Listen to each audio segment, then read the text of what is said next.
नमस्कार दोस्तों, मैं शिल्पी अस्थाना स्वागत करती हूँ आप सबका मेरे YouTube चैनल हर दिल की भड़ास में। दोस्तों, मैं पहले भी बता चुकी हूँ कि मैं पारिवारिक, सामाजिक, राजनीतिक मुद्दों के अलावा शेर व शायरी भी पोस्ट करती हूँ और मैं मनोवैज्ञानिक मुद्दों पर भी छोटे मोटे वीडियो बनाती हूँ। चूँकि मैंने मनोविज्ञान पढ़ा हुआ है इसलिए मुझे इस सब्जेक्ट में इंटरेस्ट है।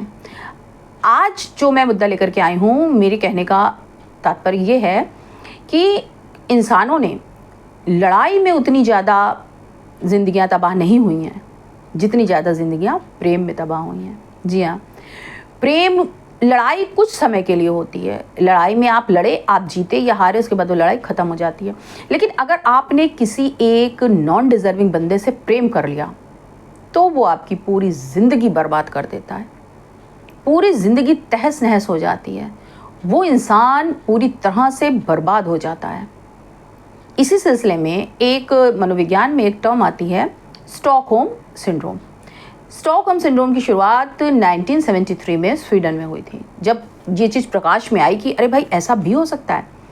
इसमें क्या होता है, इसमें इंसान अपने एब्यूज़र के प्रति सिंपैथी रखने लगता है, उसको वो तर्क संगत सिद्ध करने लगता है, अपने आप को मानने लगता है कि ये सब अब्यूज़ होना, फिज़िकली और मेंटली अब्यूज़ होना वो डिज़र्व करता है और इसीलिए सामने वाला उसके साथ ये काम कर रहा है। ये स्वीडन में तब सामने आई जब पैरोल पर छूटे हुए एक बंदी ने जो थे एक बैंक में डकैती डाली वो, और उसने 3 लड़कियों और 1 लड़के को बंधक बना लिया। वो क्या चाहता था, वो चाहता था जेल से उसके कैदी मित्र को छोड़ दिया जाए। उस समय जो वो बंदी लड़कियां थीं वो उस अपने किडनैपर के प्रति ही सहानुभूति रखने लगी।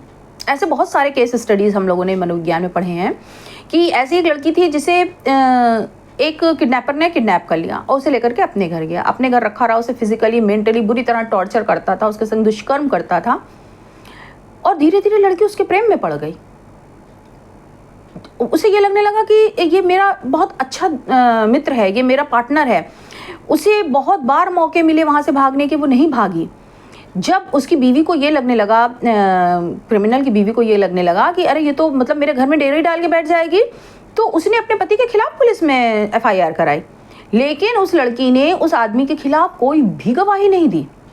वो अपने घर गई, अपने घर के लोगों से मिली और वापस लौट आई। अब सुनकर के बहुत ताज्जुब होता है कि कोई भी इंसान इतना बेवकूफ़ कैसे हो सकता है कि जो इंसान उसे इतनी बुरी तरह परेशान कर रहा है, उसकी ज़िंदगी को नरक बना रहा है, उसे जीने नहीं दे रहा है, सांस नहीं लेने दे रहा है, उसके लिए उसके दिल में ऐसी भावनाएं हैं, ऐसी कोमल भावनाएं, ऐसी पॉजिटिव थिंकिंग है, ऐसा पॉजिटिव बिहेवियर है। और आपको जानकर ताज्जुब होगा कि ये कोई साइकोलॉजिकल प्रॉब्लम नहीं है, कोई डिसीज़ नहीं है, कोई डिसऑर्डर नहीं है, ये आपकी केवल मेंटल स्टेटस है। और इसी वजह से, चूंकि ये कोई बीमारी नहीं है, इसका कोई इलाज नहीं है, तो इसके लिए मैं राय ये दूंगी कि आपको सचेत रहने की ज़रूरत है। कोई भी दुनिया में इतना ज़्यादा आपके लिए इम्पोर्टेंट नहीं होना चाहिए कि वो आपके आत्मसम्मान पे हमला करे, कि वो आपके डिग्निटी को ख़राब करे, कि वो आपको फिजिकली या मेंटली टॉर्चर करे और आप उसके प्रेम में पड़े रहें। ये कैसा प्रेम है? अगर आपको खुद से ही प्रेम नहीं है तो आप किसी दूसरे से, ये कैसा प्रेम की कैसी परिभाषा है जिसे लोग समाज में जगह जगह देखने को मिलता है। अधिकतर किसमें देखने को मिलता है, जैसे कि घरेलू हिंसा हो गई या चाइल्ड अब्यूज़ हो गया या ह्यूमन ट्रैफिकिंग हो गई। इन सब मामलों में केसेस देखने को बहुत मिलते हैं, खास करके परिवार में चाहे पति इतना बुरा हो कि वो पत्नी के संग ऐसी अब्यूज़र की तरह बिहेव करता हो, चाहे पत्नी इतनी बुरी हो कि वो पति के लिए अब्यूज़र बन गई हो, उसके बावजूद पति पत्नी उसे प्रेम करते हैं। क्या इंसान को, उस पति पत्नी को ये सोचना नहीं चाहिए कि वो कैसा बिहेव कर रहा है? इसके लिए अगर आपको बचना है तो सबसे पहले आपको अपने बौद्धिक रूप से थोड़ा स्ट्रांग होना पड़ेगा, इमोशनल रूप से स्ट्रांग होना पड़ेगा। आपको सोचने और समझने की शक्ति का विकास करना पड़ेगा, क्या सही और क्या गलत है इसको जज करना पड़ेगा, वरना आपकी ज़िंदगी सच में नरक हो जाएगी। जय हिंद, जय श्री राम।